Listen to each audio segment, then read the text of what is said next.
Yeah. The Alpha Podcast is brought to you by Rich by Rick Ross. Barber-approved luxurious formulas will make your hair and beard soft, shiny, and nourished. Suitable for all hair and beard types. You gotta have the game if you want to get the work. Boss up, Rich by Rick Ross. Yeah. What up, guys? This is the Alpha Podcast, and y'all tuned in with me, Alpha. And we here with the king. Look at Maestro. The king out here that's in LA running the management scene. You feel me? You've been running it for a minute now. Yeah. Look at Maestro, man. We just doing what we gotta do, you know what I mean? Spread love. It's the Brooklyn way, you feel me? Okay. So, one of the top managers in LA, we got a man who's helping people's dreams come true. Not only talking, but making moves. He's a busy man, but we got him here today. First Track Entertainment. My man, Aaron Maestro. We got him on the Alpha Podcast. What's up, Aaron? What up? How you doing today? Chilling like a villain named Dylan, man, holding it down, you feel me? Spreading love, like I said, the Brooklyn way, man. Shouts to Big, shouts to Pac, Jay, all of them, Nas, Yeah. Shout out to all of them doing their thing right now. Yo, I'm glad you here right now. I'm glad I'm getting to talk to you. Let me just say this, so I was in class one day. And we had a guest there, but I didn't even know a guest was there. I was just coming to class. I was just chilling. So I seen this guy. I was like, okay. I guess it's this guy in the front right now. So we in the music industry class. So I'm just doing my thing. We over there just like listening to the professor. And okay, so when he's talking, I'm hearing this guy in the front with dreads on. He answering questions and stuff like that. I'm like, okay, who that? Is he a new student? Who that? Okay, and then after that, he gets up, introduces himself like saying, yo, one of the top managers in LA, you feel me? I'm here, you feel me? I just got in tune with the class after that. I'm like, wait, who's that? What did he just say? He said, top manager in LA. He said, I'm out here. I want to give back to the community, give back to my school that he actually even was kind of like a professor in. Ran the music studio. He was telling us all about that.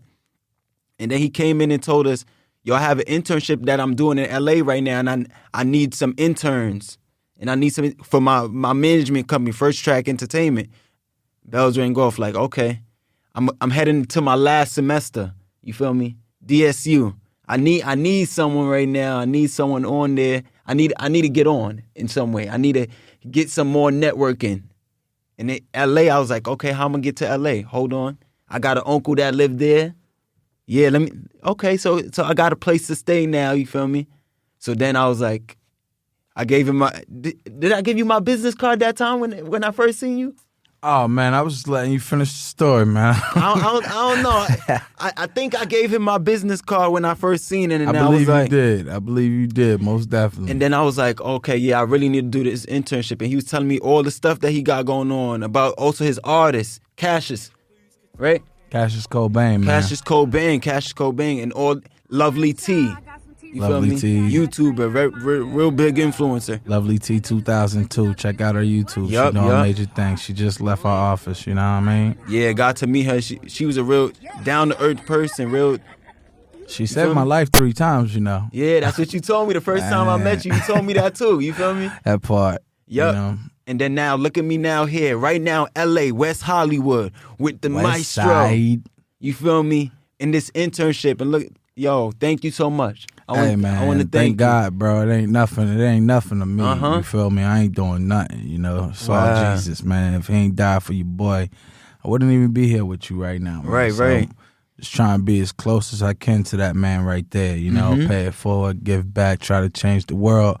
But there ain't too much trying left in that vocabulary. I'm actually doing it now, so. Yeah, visionary. Remember I was saying that he's walking, you from your Maestro, he a different breed. Like, you feel me? He real hype, and I love his energy. He from Brooklyn, too. Let's not forget. Even though he in Cali right now, he from Brooklyn. Let's not forget that. Yo. Let's not forget that. Yeah, I try to be different, you know what I mean? To go that try word again, I'm definitely a different individual. Yeah. I think we use that try word a lot of times because we don't want to sound arrogant or whatever the case may be. So it's like, I'm trying to change the world. No, you're not trying. I'm doing it. You doing it. You feel me? And my man's is out here right now because of your boy, you know? Yeah. So these are the kind of moves and things that I put in people's lives and actually make those efforts and those steps into changing the world. You know, some people try, some people do it.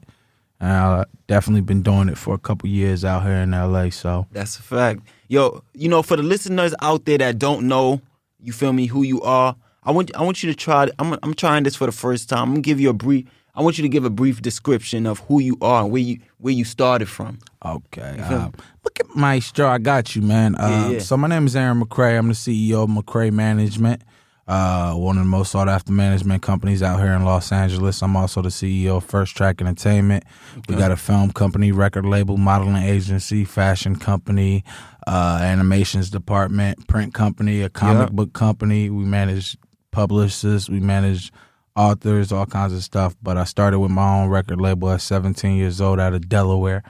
Shouts to DE, man. They don't get a lot of love, man. Somebody really need to put on for their state, so I definitely reps DE a little too, you know what I mean? Yeah. Moved to the middle of my senior year, graduated at Smyrna High School, started my own label, you feel me? Started my own label, you get a lot of haters and people like, yeah, I see you trying to do something. You ain't really doing nothing, you know? You're doing the same things as us, you know? So it was cool, you know, but then I leveled up a little bit and worked at Mickey D's in Smyrna, Delaware, and bought a bunch of equipment like this here and started building up a studio in my parents' basement. And then the old haters that was like, you trying to do it, you ain't doing nothing, we doing the same thing. Them same cats was at my door knocking like, yo, I heard you got a basement studio and yo, what's up? You feel me? I'm like, yo, what's good? You know what I mean? It's like, yo, you was the same dude, just tell me I ain't doing nothing, you know what I mean?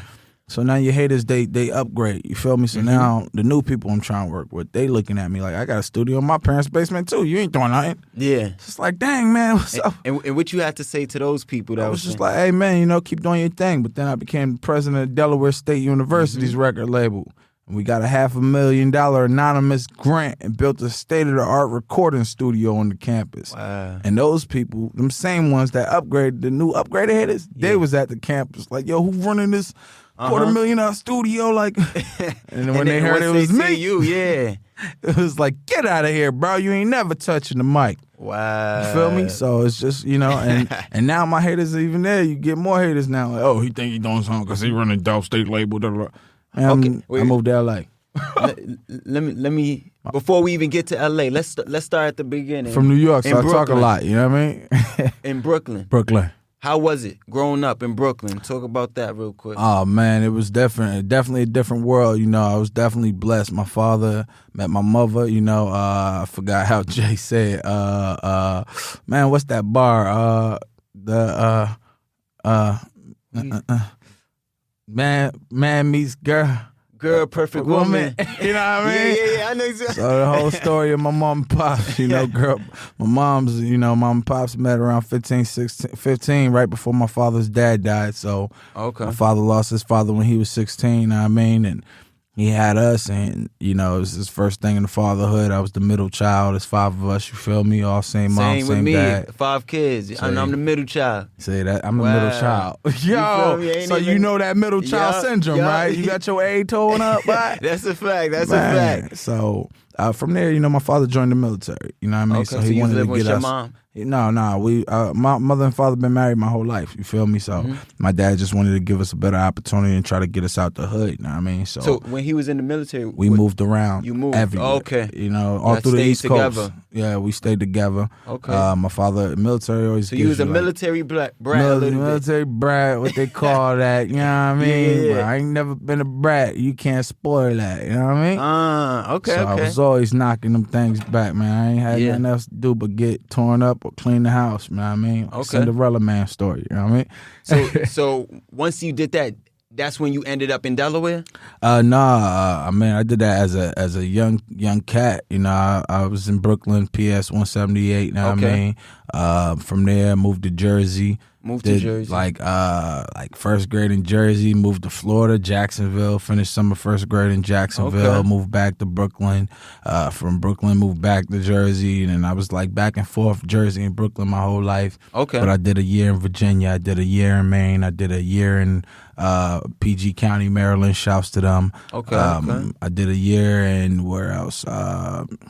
Yeah, I mean that's pretty much it. Virginia. And you've been all over, man. You've been all over. Through the East Coast. I ain't never been to the West Coast, but I always wanted to come. And then what landed you in Delaware? What got you there? My father retired from the military. You feel me? So once he was done and retired, he stayed in Delaware. He wanted to retire somewhere. You know, Delaware's like a retirement state. It is, yeah. And they got a dope casino. You know what I mean? Yeah. My father definitely. He's got a gambling addiction, man. So you know he gambles a lot. You know what I mean? No shade on Pops. Yo, I love you, Pops. You know what I mean? Yeah. But definitely, you know what I mean? I think there was a little bonus right there. You know what I mean? So yeah, that's what landed us in Delaware, middle of my senior year. You know. Okay. Third, fourth day of school, knocked a bunch of people out. Me and the team, we got in this big fight, big brawl. You know, immediately became pretty popular in Delaware. You know what I mean? So started my own label from there. You know what I mean? You went to Delaware. You went to Delaware State and got the job. I moved to Delaware in the middle of my senior year. You know what I mean? And finished off strong. You feel me? Graduated with honors. Made some things happen, and then started my own label. Ran that for like 3 years. And then Del State found out who I was and asked me to come run for this presidential position over on the campus. You know what I mean? I pulled up and nobody wanted to run against me. It was like when they heard what I did and how serious I was about this position, everybody was like, yeah, nah, we good. He got it. Right. Okay, so you see he's seen a lot of big names come into the building, and then we transferring over to LA. Get into LA. What made you even want to go there? To Los Angeles? Yeah. Tupac. It's the simplest answer right there. Yeah. You know what I mean? Okay. Pac was that dude, man, you know, and he talked a lot of positive stuff about Los Angeles, you know? Mm-hmm. And he really always showed it in his best light when he wasn't talking about the gangster stuff, you know what I mean? Yeah. He made it sound like, yo, you know, thinking Cali just son and switch is like, nah, it's other stuff out here. But Machiavellian is. Okay, you know what I mean? You definitely got to learn about the dress code, you feel me? It's a lot of G's out here, man, but I'm a Brooklyn cat, so I knew how to move the right way, you feel me? But that weather, the greenery, the scenery, everything he was showcasing in that right light, man. So I just had to be out in L.A., man. And Pac was definitely my favorite rapper, you feel me? Pac, Biggie, you already know, but I was always more of a Pac thing, you feel me? Just the way he went about it in the poetry style. Yeah. You know, I really dug that a lot. And he influenced So it just made you want to go over there. Man, I love scenery, bro. You know what I mean? Yeah. It's definitely a lot of scenery out here, guys. I'm from Brooklyn, B. I'm gonna put some of the stuff up on YouTube just for y'all to see. But it's definitely a lot of scenery. Yeah, I'm from Brooklyn, man, so we don't get a lot of that. I saw a lot of tall buildings blocking the trees, man. So now we move on. When you get to LA, how is it? Is it like a shock to you a little bit? Because that's how I'm feeling right now, because I'm here. I'm feeling like I'm seeing the palm trees. I'm seeing everything. I'm like, I'm seeing the houses. They got different colors. I'm like, oh, nah, they don't do that in New York. Yeah, don't do that in New York. I mean, I feel like a lot of that was just definitely shocking to me when I first touched down, when I landed and whatnot. But being able to walk around and see all these palm trees and just the beautiful nature, you feel me? Hollywood sign. Yeah, Hollywood sign, you know. Stars. The Walk of Fame, the stars, everything, you know. Muhammad Ali's stars not on the ground, though. You feel me? He got his on the wall. He got his on the wall, bro. He don't play that. He told him, nobody walking on my stuff. Try and be in the same wave, my guy. Have a star right behind Ali, you know, right beside that thing. So, but yeah, I mean, that was the thing for me. It was like, my first couple weeks, I was just blown away, man. I was going everywhere just to look at the grass. Like, yeah. You know, my mom used to tell me, like, yeah, you really think the grass is greener over there? Like, that's fake Hollywood movie grass. Like, that's not real grass. I was like, Mom, that's real grass. She's like, Aaron, that's movie grass. And I got out here, first thing I did was pick up some dirt, like, oh, this is real. You had to show her that on the look, Mom, look, this is real. Look look at the soil underneath you know what I mean? But it don't get that green back east, man, you know? So it's just beautiful, you know, the way the earth lives out here, you feel me? And that's really Was the people different? Yeah, nah, they ain't nobody like New York, man. We need to keep the New Yorkers, New Yorkers, man. That's the most beautiful people on earth right there. You feel me? Right. Is it more? Would you say it's more real in New York? Or? Way more real. You ain't even gotta ask no more of that question. No shade on LA though, man. You got some dope cats out here. You know, it's not a fake, phony type of. You know what I mean? It's a lot of bougie people out here. You feel me? But then a lot of people just, you know, got ulterior motives and they only want to use you and stuff like that. So, you know, you could be dealing with someone for a couple months thinking they trying to help you, you know. So I think your camera died. Okay. Let's pause it real quick, guys. Hold on. We coming back. Okay, we back. Okay, guys, I'm sorry, guys. It's kind of cut off. We don't got the camera right now, so we going to do a little thing. Y'all just going to be seeing the picture real quick. Or, so yeah. Going back to now that you in Cali, what's some of the struggles? The struggles first coming out here, getting your feet wet a little bit. One thing you want to really make sure you do is make sure you know what you're doing when you get here. Make sure you got a plan. You feel me? Right. You gotta have a plan when you come out here. For me, bro, it was $1 and a dream. I ain't care about nothing. It wasn't nothing for me in Delaware, bro. You feel me? Yeah. Did you have a plan when you came out here? Nah, it was literally, I didn't know I was living when I came out here. I didn't care about my plan was God, bro. I had so much faith. I believed in I still believe in Jesus. You feel me? Yeah. But that faith I had back then was scary, bro. Right. So I be trying to get back to that place like, yo, that dude back there didn't care about nothing. He just knew. You feel me? And that was the thing. It was like, you know, I moved out here. I just knew God wasn't going to let me fall. You feel me? But then I started getting so successful. It's like, you know, after you get so successful, you start to be like, you know, okay, I'm not going to fall because I'm really good at this. I'm the man, you know? And it's like, no, you're not going to fall because, again, God ain't going to let you fall. You feel me? Yep. So I feel like sometimes, you know, you could get lost in that, you know, starting to see things blowing up and start to think that you doing it, and really it's God, bro. And what was the few stuff that you even seen coming up, like just you seen blowing up that you was like, okay, like what? Like what? Like some of the starts, like you feel me? Oh, I got what the accomplishments that you was getting at the beginning when you was first out here. Okay, yeah. My second and third day out here, I did a Doritos commercial. You know, I went out there to audition. For this Doritos project they were trying to pitch to the Super Bowl, and as soon as I walk on set, they like, ain't you to do that live in Delaware? I'm like, yeah. It's like, okay, so you flew out here to audition for this commercial? I'm like, no. They were like, all right. Okay. It was like, phew. I said, I moved out here to audition for this commercial. It was like, you got the part. You got the part. You know, like that dedicate, you got the part. You feel me? Wow. So for me, from there, it was like, oh, wow, like that just went down like that. You know, my next day after that, that was my second and third day in L.A. So it's like, wow, God, thank you. You feel me? But then my fourth day, shouts to Jim Magon. Google him, JYMN MAGON. Jim Magon, 17 years at Disney. He wrote Winnie the Pooh, Goofy Movie, Darkwing Duck, Tailspin, Chip and Dale, Rescue Rangers, Quack Pack, Goofy Movie, All Dogs Go to Heaven, what's up, right? So he wrote like everything I grew up to, you feel me? This gentleman picks me up and takes me to dinner, bro, like genuinely. Took you to dinner. Took me to dinner. He ain't know me from a can of paint. I sent him an email like, yo, you wrote Goofy Movie, man, I'm watching this, you're amazing. Da-da-da. Wow. He's so like, you was already just meeting these people. I already had a nice little set of relationships that I wanted to build when I touched down, you know, and, you know, Jim was genuine enough to make that happen, you feel me? So, like, for me, it was just really understanding, like, yo, I got Jim Magon in my corner, 17 years at Disney, like, yo, that's an amazing thing. That's a real accomplishment, you feel me? So, you know, just moving from there just changed the game for me, you feel me? If that makes any sense. Yeah. So okay. It's just, you know, I had a lot of positive things like that I was doing, you feel me? That's dope. So get into that, and then getting into management. What made you even start getting into? No, but you was doing. Hold on, let's pause. Let's not even get to the management part. You was doing music. Look at Maestro. Talk that talk for him. Talk that talk for him. They don't really know about Maestro, man. I've been at it for a minute. You know, my background was music, man. I was doing the music street, you know, and I think that's really what got me into management. I think that might have been even your next question. It's like I know what it means to be an artist. You feel me? Yeah. I know that passion. I know that drive. I know that place where it comes from. You feel me? So for me, it was just about helping people, and I didn't want to. I really wanted to pursue my music. But the more I got deeper and bigger into the game, it was like, man, that dude over there need help and nobody trying to help him, bro. Right. Like, I hate bullies, man. Yeah. It's like you can genuinely help this person and you just don't want to because you don't want them to make it.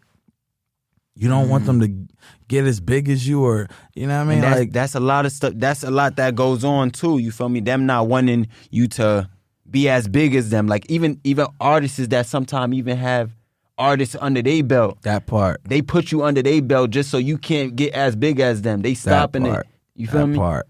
And that's really the twist with it. It's like I'm a savage, you know what I mean? I toot my own horn, but that part, you feel me? And that's the beauty of it though, is I teach my hip hop artists rapping. I teach them stage presence. I teach cadences. I teach double entendres. I teach storytelling. Wow. I teach delivery. I teach melody. Like you got that. You got writing. that. I can't even. You really got that. I appreciate. Oh, you have heard the music, man. Yeah. That's, you feel me? That's what it is, y'all. I appreciate that, man. We out here on our Alpha podcast. That's what we here for. Yeah.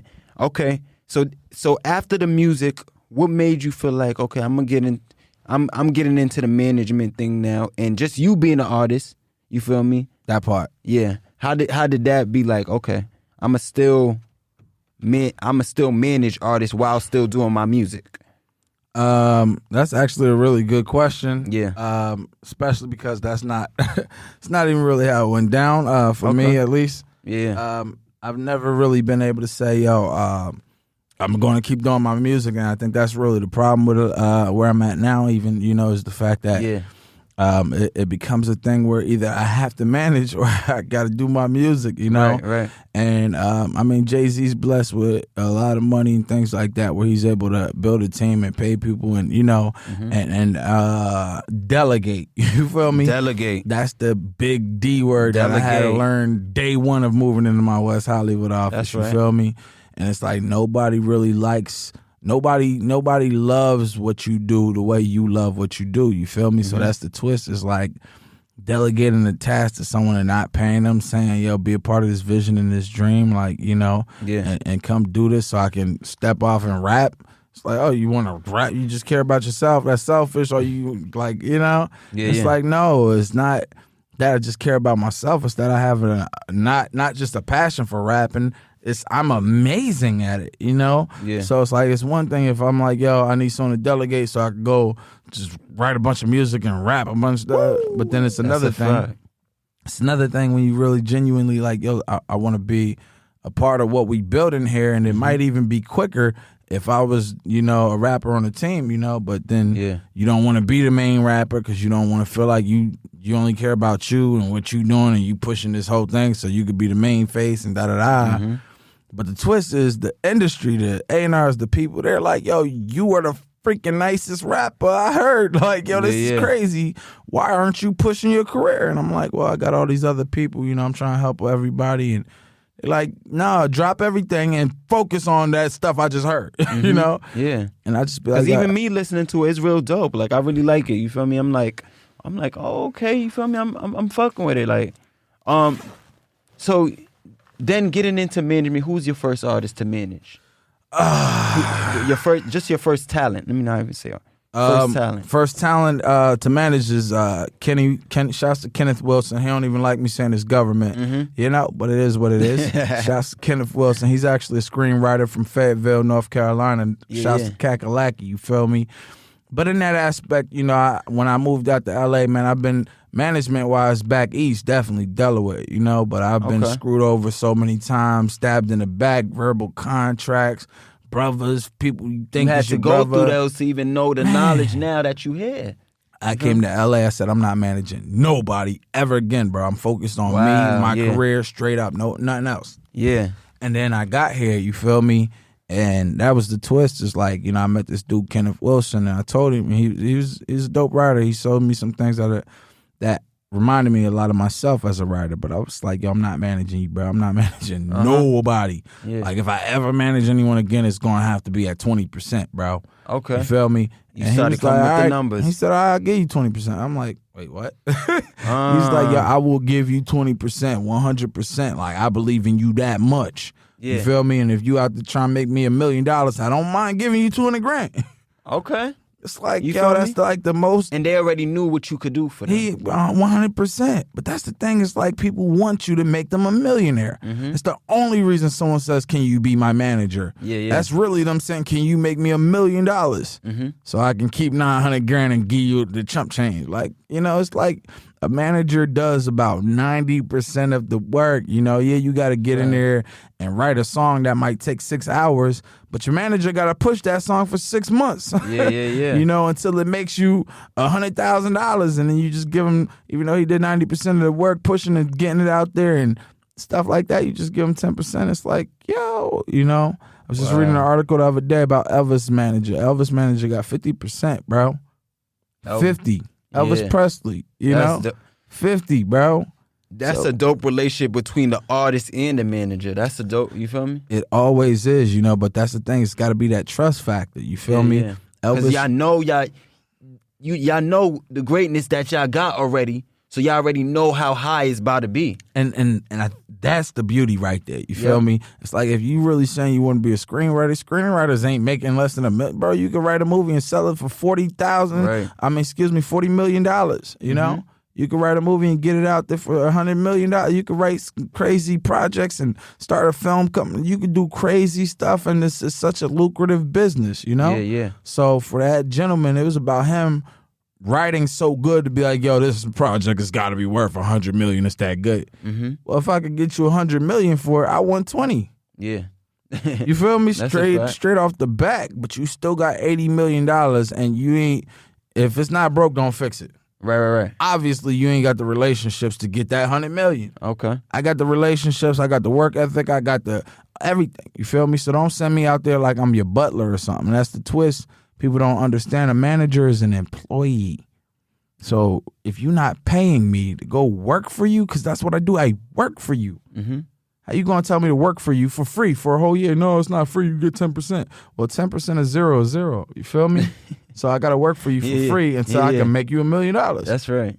If I do that, I want back pay for all that free stuff I was doing, and that back pay is another 10%. Yeah. So I want 20. By the way, I'm at 30 now, and people still flying out. So it's a game. So you had Kenneth first. I had Kenneth first, and then after Kenny, I wasn't managing no one else. That's it. That's literally all I was trying to take. And then Cassius Cobain came through a situation where he was doing music with some big people, and they was about to screw him over in a major way. You feel me? And he got it kind of showed itself. It revealed itself that they didn't really care about him or what he was doing or trying to accomplish. You feel me? Mm-hmm. So things had to change up a little bit. You know.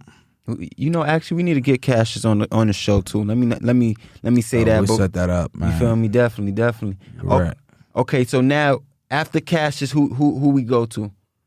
After Cassius, after Cassius was a couple screwy people, man. I did it again. You feel me? I ain't gonna name them because I don't want to make them famous or get them no type of marketing. You feel me? But it was a bunch of screwy people, man, that screwed me over in a major way, man. I was getting people gigs, work, all kinds of crazy stuff. And, you know, even though I had learned my lesson, you know, I was still messing around on some verbals, which I shouldn't have been doing, you know. Wow. Because you could have been spending that time with Cassius, who's on paper, and the people that have really said, yo, let's go, you know. But before the screwies, actually, after Cassius was Dion Lavelle. So shouts to DZ. Okay. And then it came the screwies, you know. Yeah. But Dion Lavelle, Cassius. And who's Dion Lavelle? Dion Lavelle's a singer. Check him out. He's an amazing singer, by the way. But he was singing on Hollywood Boulevard with his guitar on the Walk of Fame, man. And Cassius asked me to take him to get some crepes at like midnight or something. I'm like, yo, what? Bro, I'm black. I ain't about to go get no crepes, especially at no midnight, my guy, you know. And Cassius like, yo, nah, it ain't even black white thing, man. You know, I just want some crepes, man. Right. It's like, you want some crepes, you know, but I'll take you anyway. I got the whip. So I drove him out to Hollywood. We went and got crepes. And then he ran in there like, yo, Maestro, you got to check out this guy. His name, so Cassius found Dion, you know? Okay. He was like, you got to check out this guy. He's out there singing on his guitar. He's amazing. I just told him about my manager. Can you please just come hear him, you know? And I went out there and I listened to this guy and his voice was just so dope. And then we chopped it for a little bit. And Okay. next thing I knew, you know, I called him over to the crib, you know, sat him down, told him what I'd like to do for him, drew out the paperwork, and he was on. You feel me? So, and that's the thing. That's exactly how it goes. Sometimes you find those real ones, you know?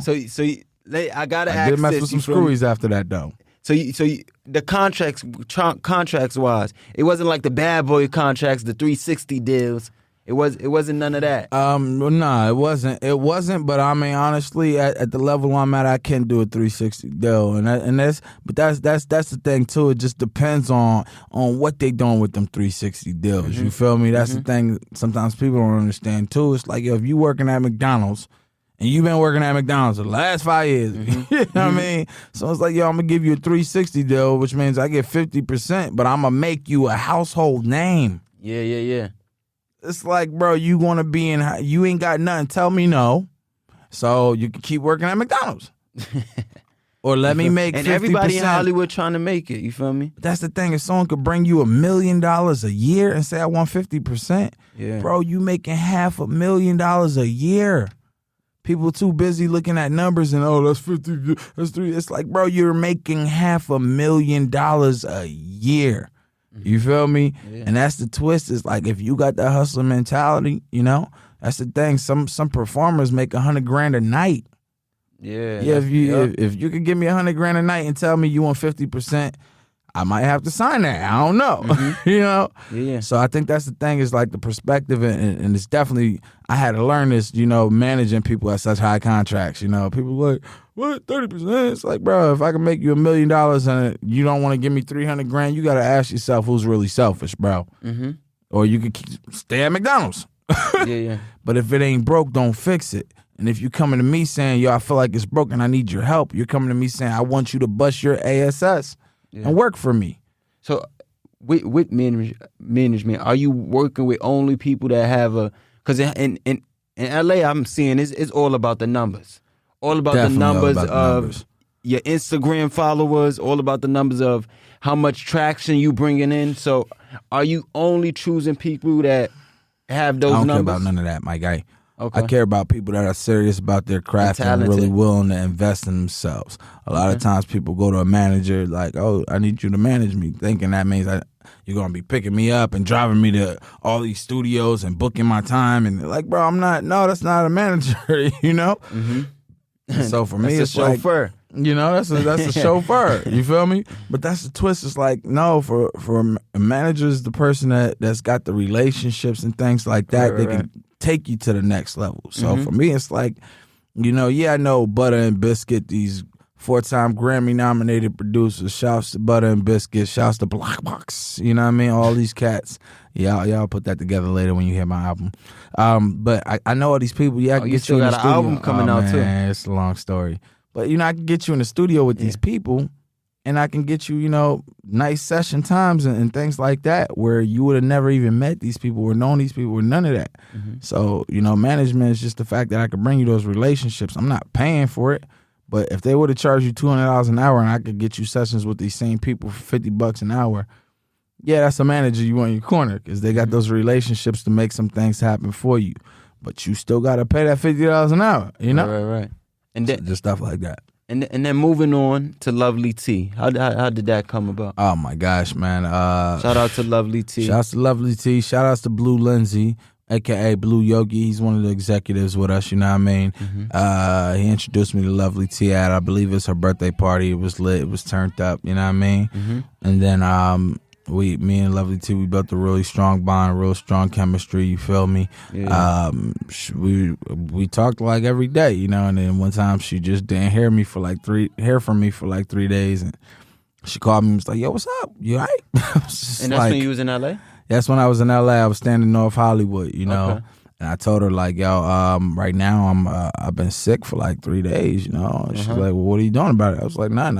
I've been laying here on the couch trying to let it pass, you know. Sleep it and off. I'm really sick. Like my body hurts. It's like bad. She's like, I'm gonna come over and bring you some juice or some soup and stuff. I'm on my way. She came all the way. She drove was in all Hollywood? the nah, bro, not even. Lovely T used to stay out and man, where's that area? It's like deep in the valley, Canoga Park. It's like 30, 40 minutes from me, bro. And she drove all the way to my crib in North Hollywood. She pulled up. She came in. She's like, yo, you don't look good at all, you know? And she felt my forehead and was like, yo, you burning up. You need to go to the hospital now. She said they was trying to give you some my boy was trying to make me some. He went and got me some rice, some fried rice, some fried rice. You know what I mean? Brooklyn style. He was like, "Yo, I'm gonna go get you some fried rice." I'm like, "All right, yo, word, that'll make me feel better," you know? Wow. So he came back, you know, and T pulled up like, "Nah, you ain't giving him no rice, bro. Like that ain't about to save that ain't his about life. to save his life, bro." So I was like, cool beans, yo, what's up? She's like, yo, you need to go to the hospital now. You're burning up. Your head's hot. Your whole body. This is bad. And then tell him what happened. I went to the hospital, man. I was like, all right, yo, you know, I'm a man, so we be prideful sometimes, but I was like, you know, I have never felt this. You know what I mean? So I'm going to take her words, you know, instead of just letting it pass. I'm going to go to the hospital, you know? I go to the hospital, and they're like, oh, wow, you got pneumonia in your left lung, bro. Wow. They said if you would have waited one more day, you'd be dead. Damn. We literally just took somebody out here with the same thing you got. I was like, what? That's crazy. They said, yo, yeah, if you'd have waited another day, you'd have been dead. And I'm like, yo, Lovely T literally made me come up here, bro. If it wasn't for that, I might be dead right now. So she definitely saved my life. And a couple occasions after that, some crazy life-saving stuff too. You know, so she's dope, man. Okay, that's dope. That's crazy. You feel me? So we got Lovely T. She saved his life. Thank you to Lovely T. You feel me? And then ever since then, she been grinding. Like right now she's up to like how many followers right now? Oh man, she's got over 784,000 subscribers on. Yeah, she's on YouTube. Next level. She's way next level. Top celebrity. Shouts to T. Yep. She was just out here for the BET Awards and did all that stuff. She was. Yeah, and that was the thing too. You know, I got out of just dealing with people who weren't really serious about, you know, me on their team and really investing and willing to do this paperwork stuff. So I just was like, I don't even care no more, you know. And then the whole game changed. You know, everybody jumped up and was like, hey, yo, here, I signed, and it was just like, all right, cool. Right. I was able to get stuff rocking back real solid, real strong. So now I got a bunch of artists, too many people to name right now, but it's definitely a solid team, man. FirstTrackEntertainment.com if you want to see the team. We just signed Marcus Fulmer. He's got a ABC original film he wrote starring Wayne Brady back in 2007. Wayne Brady, Sidney Poitier, Flex Alexander. He's doing big things. He's doing big things, guys. Come on. So alleywayseries.com is his website. You feel me? So yeah, man, we working. Okay, guys, so we about to get into this next segment. This next segment I call... Oh, no, they getting spicy. Okay. Oh, nah, they getting spicy. If y'all don't know, now y'all know. Oh, nah, they getting spicy. Okay, oh, nah, they getting spicy. I just want to talk briefly about the BET Awards. BET Awards just happened. It was crazy out there. So many people was out. They brought out... Who they brought out? C's. Megan Thee Stallion was out there. Asian Doll, Asian the Brat, or they call her. They did a tribute for Nip out there. Shouts. You feel me? Shout out to them. I went to the Mary J. Blige concert. Oh my God, I went to the Mary J. concert. I went to her concert, bro. Oh, you went to the concert? How was that? VIP, talk to him. VIP, most definitely. Shouts to Summer. She performed. Followed by her performed. Amazing. I felt like I was him for her, dead. You know? Okay. And then Mary J. Blige did a thing, man, and when she came through, it was crazy magical, man. Wow. You know what I mean? I don't even know how to explain what happened there, bro. Like, I'm from, you know, I was born in the 80s, you know what I mean? 89, I just made the cut, so what, you know what I mean? But I'm an 80s baby, you feel me? So just hearing everything, all the old tracks, you know, it's just like, Mary's married, bro. I can't even talk about it, boy. So she was doing the little. She had a little hip hop, a little bounce, all that stuff. She get it dialed. You know what I mean? Wow, and that was crazy. Cray. Okay. So Mary was there. Mary performed with Kim. She performed with Kim on the live show. You feel me? We had Lizzo with the flute and everything. She did her thing. You ever heard of Lizzo? Nah, I ain't heard of Lizzo. I heard H to the Izzo. You feel me? Izzo. Okay, so who else? And then Meek Mill, he went on the gram and he was like, yo, I was so bent that I texted my mom and sis and gave them $1 million. I text them back, I'm going to give y'all something, but not $1 million. You feel me? You ever been reckless with money? You ever been reckless with money? I'm still reckless with money, bro. You know what I mean? This was lit at the BET Awards. You still reckless with money? I'm still reckless with money, but that's the beauty is I'm so reckless that I don't even touch it no more. Now I just channel the entire thing into the company. I don't touch none of it. You feel me? That's right. And so that's really the thing. It's like invest in yourself. You know what I mean? Yeah. So I invest in me. I invest in others. And that's really the twist is I've been reckless with money because I don't spend it on myself. Mm-hmm. I'm reckless with money because I care about people so much. You feel me? Yeah. So for me, it's like, bro, I'll spend all my bread on you right now, just to make sure you happy and you smiling. And like, it's your first time in LA. Like, I want to show you. I just bought the Uber ride over here. You know what I mean? Yeah. So, but that's the stuff. Like, I invest in the people I care about. The twist is later on in life, you find out they ain't really care about you so much. They was just taking advantage of you. You need the loyal people. That's a fact. That part. So yeah. So even at the BET Awards, Cardi B, did you hear about her? Cardi B. Press. The clout, and then she did the clout. No, she did clout at first with Offset. It was crazy. Then she did press. She got a new song called Press. It's crazy. You feel me? I'm gonna try and get a clip of the performance a little bit for them to just see. Also, Rihanna was there. Rihanna was in the building. Crazy. So we had a lot of dope people that night. You feel me? Luckily, I was here to even be in the midst of the BET Awards. I wasn't at the BET Awards. I didn't really experience, but I was in LA for it. So I was just hearing like, yo, even if you'd have called me on Friday and said, yo, what's good? I'm trying to roll. You'd have been at all the BET stuff, VIP with your boy, man. I'm just saying, ain't no shame. So I really should have went to Nip Shop because I heard Meek Mills was out there. Meek Mill, Fab was out there too at the shop. You feel me? Just before they even honored him and stuff. So that was dope. You feel me? Okay.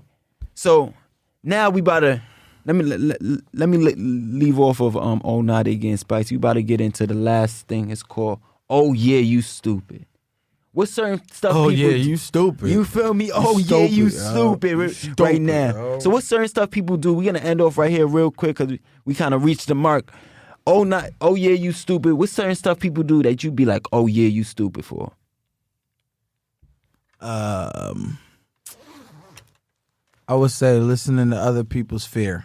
You feel me? Fear is false evidence appearing real. You feel me? Okay. So, Right. Just because someone else has got a fear and tells you, oh yeah, you can't do this, or they put their own fears on you. They put their fears on you. You feel me? Like, oh yeah, you can't do that. What you talking about? Oh, I can't because you ain't do it yet. And you never seen it done in the hood before, bro. Ain't nothing I've done out here been done in the hood. Yeah, you feel me? And so I think that's really the twist with everything that we doing and accomplishing out here. Is like, yo, this stuff ain't really been done before, you know what I mean? So I'd be kind of crazy if I start listening to everybody else's expectations and right. everybody else's limitations. Oh, dang, expectations and limitations. And that's the thing. It's like, I got my own expectations. I don't need time for your limitations. You feel me? That's a fact. But a lot of times people talk about what they can and can't do, but they're too busy replacing the word them with you. So it's right. You can't do that. That's a fact. Yo, that's a gem right there. That's a gem right there. And that's the thing. It's like you go into Walmart, right? And you see headset. You feel me? Yeah. Then you go into you telling the Walmart people like, yo, this is $9. Like, yo, you crazy, bro? I can get this for $5 at Target. then take your ass to Target. That's a fact. That's a fact. And that's the thing is like, you think Walmart was scared to price they thing at $9? It's like, bro, if you getting in here, you paying $9. I don't care. If you got better, then go get better. Word. You feel me? And that's really the thing. It's like sometimes we scared of that. You know, people start to get fearful when people are like, yeah, you can't do that. You know, managing people at 20%, you can't manage at 20%. Hey, right. Bro, there's other managers. Go get you a 10% manager. Leave me alone.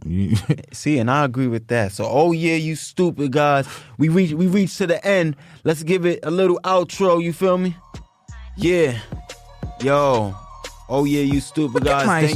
Thank Maestro for rocking with us right now. That's the First Track Entertainment, man. Mccrae Management. We making it do what it do, you know? Yup. Big 1-800 Icy Nigga Stunt Gang. Alpha, we in the building, the Alpha Podcast, West Hollywood. Yeah. Let's go. West Hollywood, shouts to Rodeo, man. Maestro, flow.